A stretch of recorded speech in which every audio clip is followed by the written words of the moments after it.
Steve here. Welcome to the Healthy Objectivist. Is it a gimmick, a trolling?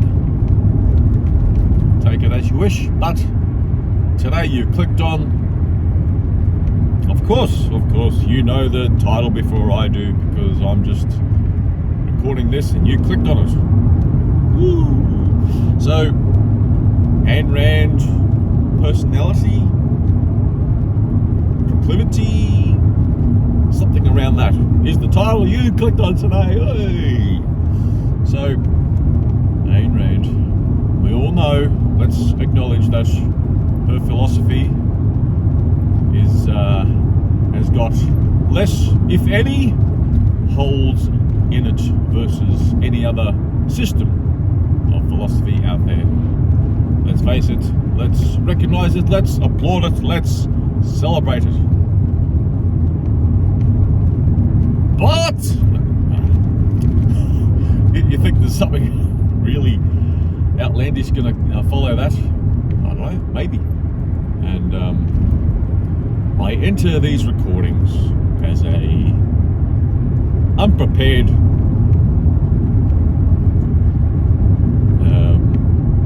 comparatively speaking, unprepared drivel. But maybe I will learn something. Here comes the sun, that's why I got this. I was in amongst the fog of philosophy. So maybe I'll learn something, and as part of learning something might poof. Whoa, that was a good insight. Let's see what happens. So, Ayn Rand's personality, traits, proclivity, ideological presupposition. Oh no, I sound like Jordan Peterson. Yes, I'm afraid, for lack of a better term, I am a Jordan Peterson sympathizer. But let's qualify this self-proclaimed acknowledgement and many a identifier of such. I subscribe to more of Ayn Rand versus Jordan Peterson, that's for sure. But in our current existence, Leonard Peikoff,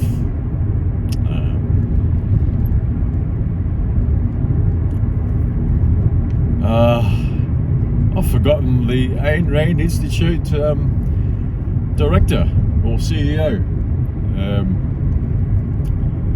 It'll come to me. Oh my goodness, how could I thought I had it there. Anyway, current day thinkers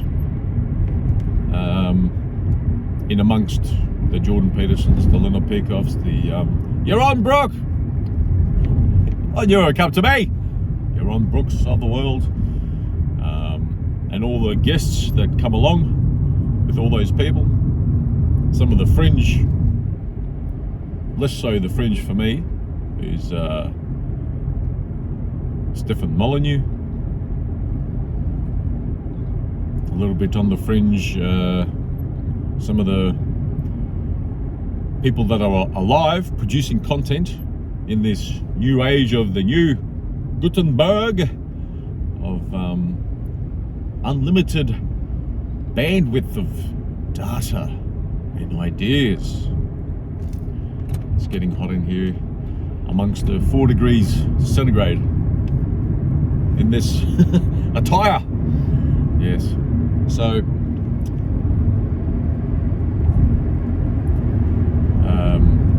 some of the other consumption that I am consuming for popular culture reasons. Joe Rogan. Come on, you need to get your finger on the pulse, monitor the atmosphere, the environment of thoughts out there in our existence. So let's not go CNN, right? So Joe Rogan, Lex Fridman, and on the less scattergun approach is I listen to Brett Weinstein's podcast, Dark Horse. I've got the Propaganda Report on the go. Legal content, Legal Man. Oh gee, who else? Jordan Peterson. I do listen to his stuff. Not on the Daily Wire. I'm not going there. Yes, I agree somewhat with Yaron Brook on the whole extreme right wing of the Daily Wire. Lack of a better word, not extreme right wing, but right wing as in they are a risk to our existence as well. So, now that I've qualified further where I'm coming from and how does it relate to my thoughts on Ayn Rand and her personality traits and proclivities, doesn't really, because I sense that there'll be a few more clicks on Ayn Rand and personality, maybe. That's why I wanted to include some of the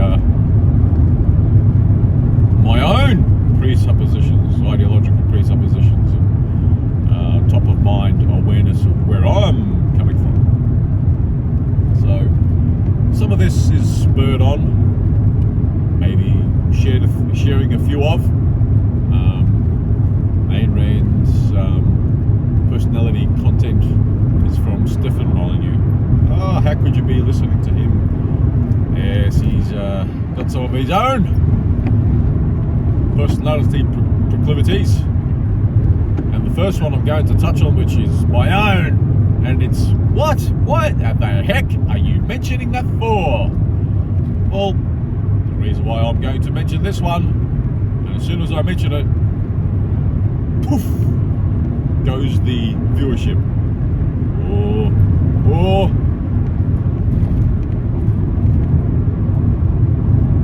Horoscope. Oh! There you go. Just lost everyone. Anyway, fuck yes. No more cussing, by the way, as well. So, the reason why I'm going to mention a horoscope personality type idea with Ayn Rand's personality is, I hope I'm not referencing wrongly. I don't usually misfire something that I have a conviction for, well, higher order conviction, is that the reason why I'm relating horoscope to Ayn Rand's personality is her birth horoscope. I'm not geeking out on horoscopes, but I'm just going to, the idea of mentioning horoscope personality Ayn Rand is to put some other correlations in there. So, being February, and I'm not sure what date it was, I vaguely recall the 12th of February, puts her into the Aquarius. And what's Aquarius all about? Well, charisma. She had that. There's this idea, the old soul of the horoscope, the older star sign of the horoscope in personality-wise, characteristics of existence wise, and that's why perhaps the likes of Ayn Rand can thrust upon us the philosophy of all time is her seriousness, her maturity to philosophy. So that's just the reason why I do mention it further is there are patterns. There's patterns in how we thrust ourselves into the world, using Mises's praxeology, how we interact with the economy.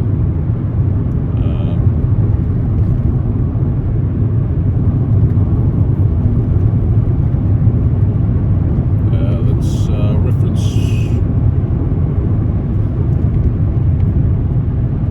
Okay, Ayn Rand's thoughts on personality.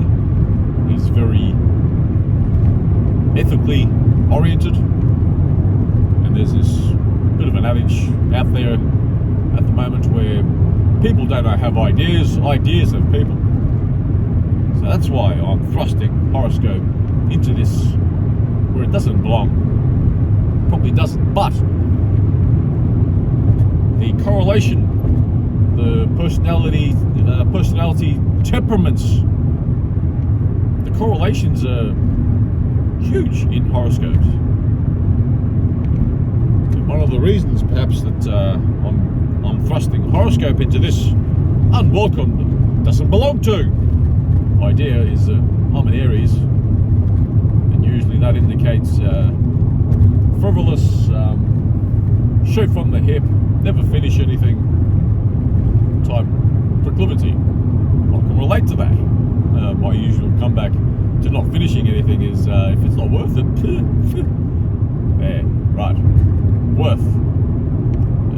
Meaning crisis. Oh, yes. So, some of this is probably coming from Stephen Molyneux now on his thoughts of Ayn Rand. It got to the point where, of those Donahue episodes, where she just couldn't believe what was going on. It was very advanced, the whole march with jackboots. Now, softer jackboots, maybe Doc Martens, into the collective force, postmodernist thrust that individuals don't matter or shouldn't matter or can't matter. Miss Mallaw, misinformation, malinformation, miss and malinformation. All right. Oh, look at the sun. Apologies. So,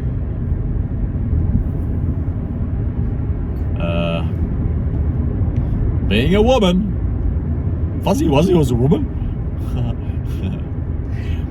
Ayn Rand was a woman. Oh, and I often if someone comes at me like, "What's a famous woman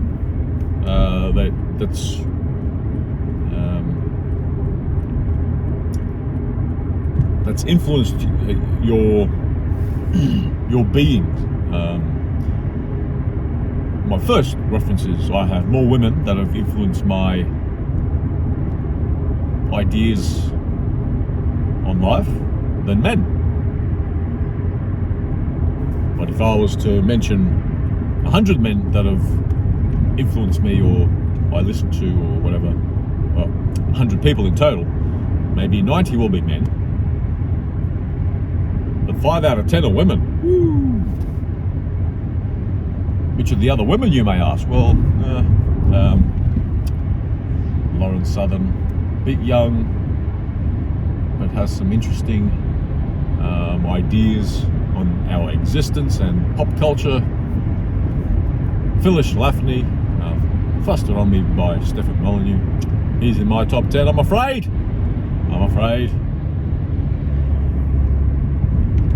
You're on Brooke. A little bit out of the top 10, but he's up there, okay? He's up there. We need Yaron Brook. This whole idea of intellectual error in objectivism, you're missing the point. Like, yes, Leonard Peikoff was thrusted, excuse my spitting, was thrusted into the intellectual error space, but there's no errors in philosophy. There's just a continuation of advocating for particular ideas. So Yaron Brook is in there somewhere. Liz Wheeler, another chick. Oh, another woman that influences you. Anyway, I'm not. That's code for. I'm not going to remember their names at this point. Right. So okay. Ayn Rand is a lady, and as a result, she not a lot, but she's got to have some. She's got to have some vanity. The fellas got some vanity too. Come on, fellas, you got some vanity. Nah.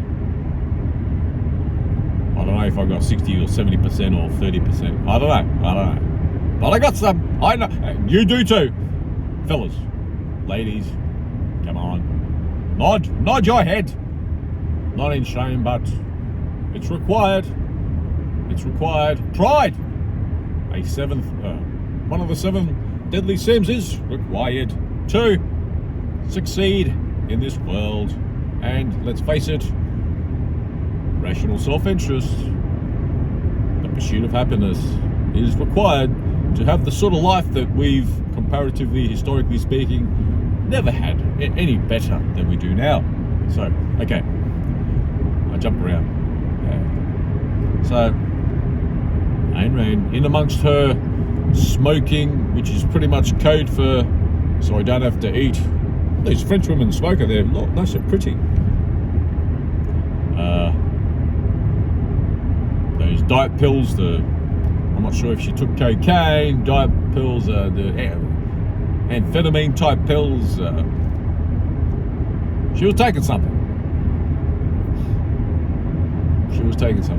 That poor lady, with her struggling with her intellect and with the lizard brain part of the whole vanity part, to be as pretty as possible, increasing your sexual market value as much as possible that can be achieved for that individual. And with Ayn Rand, she had some of those unfortunate vanity issues, which brings her into being a human. There's this bit of a trope out there. We have these, the brain, the feelings, the emotions of a Neanderthal, the institutions of medieval times, and God-like tech. How about that for a thought? Anyway, so how do we mix all that up? The best we can, and that is our pursuit of happiness, pursuing our rational self-interest, and as a result, our rational self-interest equals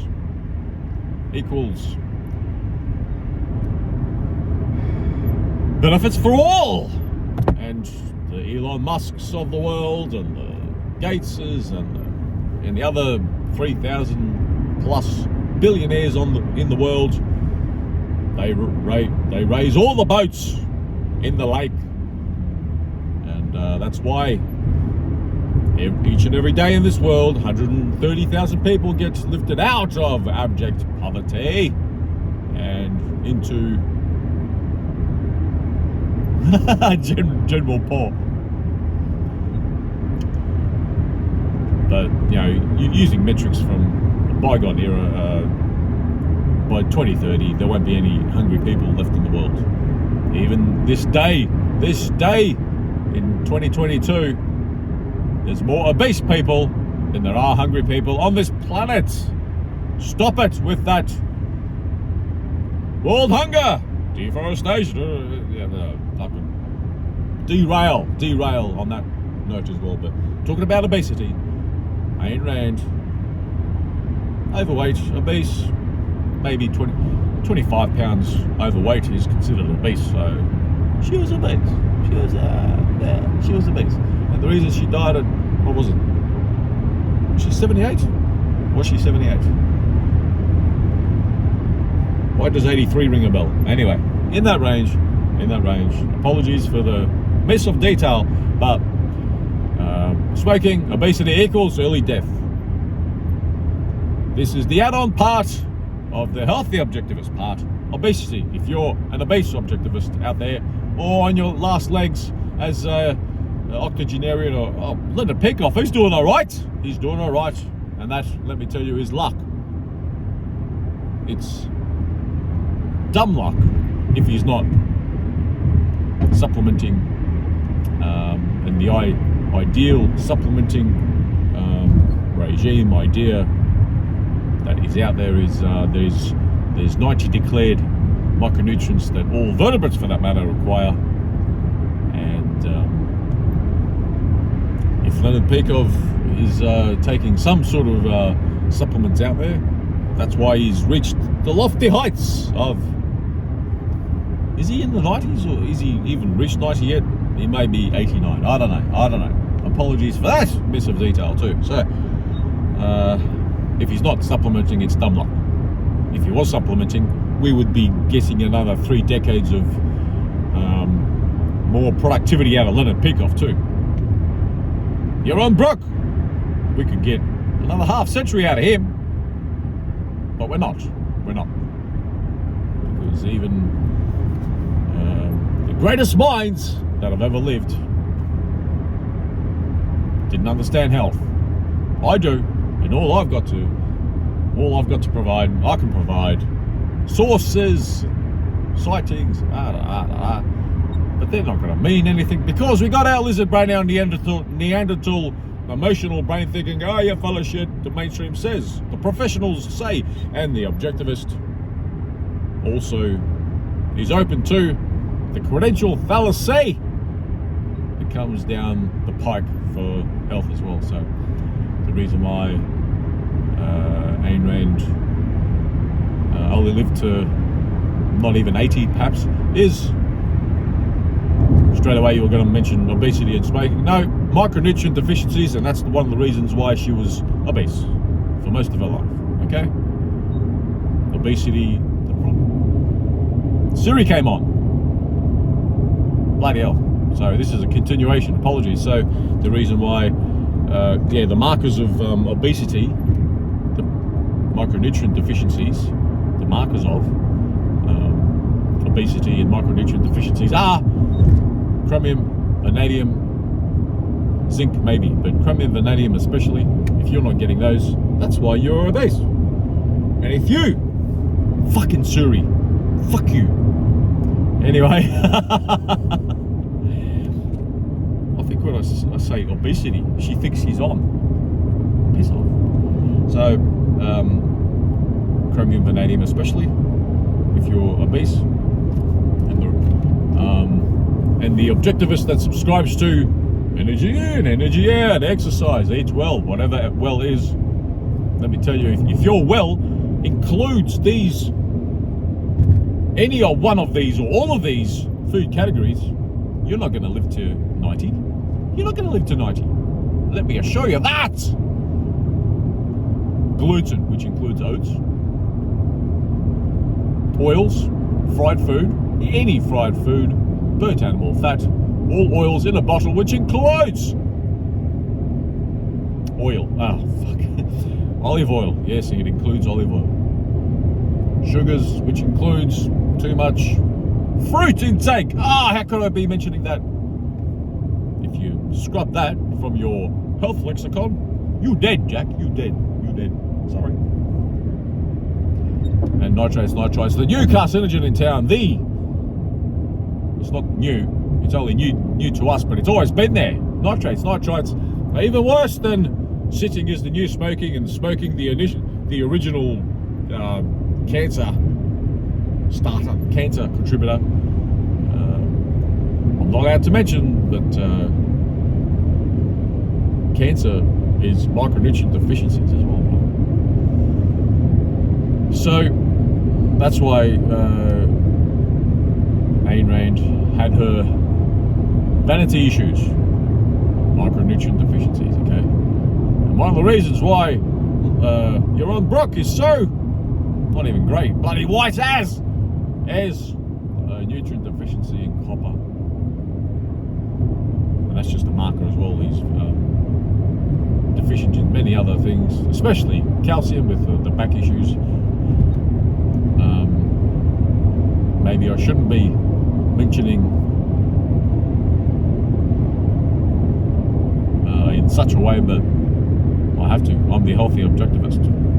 Anyway, so this whole episode was about Ayn Rand's personality, proclivities, and ideological, which leads to her whole ideological presuppositions, which led to objectivism.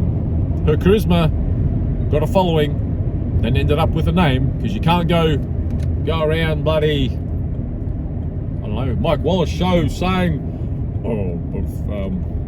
laissez-faire capitalism, pursuit of happiness, self-interest rather, rational self-interest. You can't go around. So yeah, she had to come up with one of those isms. There you go. We got an ism.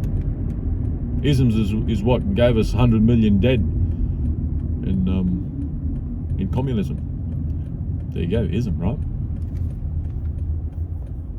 So I'm distracted by maybe a burning car in front of me, so I might have to. So there you go. She was a bit narky at times, but that narkiness, that hot temperedness. She was Russian. Come on, we can do better than that. A lot of it is fuck people, get it right. The philosophy, we need to poo-poo the mainstream philosophy out there, which is postmodernism, and you're going down the postmodernism route, and you're sending us to the shit. Code for her frustration to her followers, which some things her followers, Leonard Peikoff, Alan Greenspan, yeah, some of us know the whole story there. They were intelligent types that got attracted by Ayn Rand's ideas, and then they had some mud in there, and Ayn Rand was saying, "What the hell, guys?" Oh. She speaks, and Alan Greenspan understood, but Leonard Peikoff, he ran with it, right? So the charisma attracts people to her, and Stephen Molyneux led me to this thought that the reason why some philosophies have stood the test of time is because they're given airtime in low bandwidth times, pre-Gutenberg especially. Post-Gutenberg is also low res, low bandwidth, but now garbage in, garbage out, with 99% of ideas on the internet is bupkis crap. That 1% is probably a 100% increase in the philosophy that had that got given airtime in the past. So in amongst that 1% of good in this limitless bandwidth environment that we have, that 1% is a 100% increase in what's possible. And as a whole, as a system as a whole, objectivism is still has the least amount of holes in it, but it may have some holes in it, and future episodes will challenge, highlight holes, which is code for just challenging some of the objectivist thoughts out there. I've already had thoughts on the objectivist lexicon, where objectivists have been dragged into a crappy game of basketball, for lack of a better term, lack of better analogy, syllogism. And But Ayn Rand was mortal, therefore man is mortal. It's an attempt at Socratic bloody that method. So was that Plato trying to use Socrates? Anyway, so because Ayn Rand was mortal, she had her Neanderthal emotions in play. She was addressing the medieval institutions out there. And then she was coming up against godlike tech, which she was just, what the hell is going on here? And I get it. So there's some thoughts for today. I know it's been a long one with Siri coming in, interrupting this transmission. So that's it for now. See you.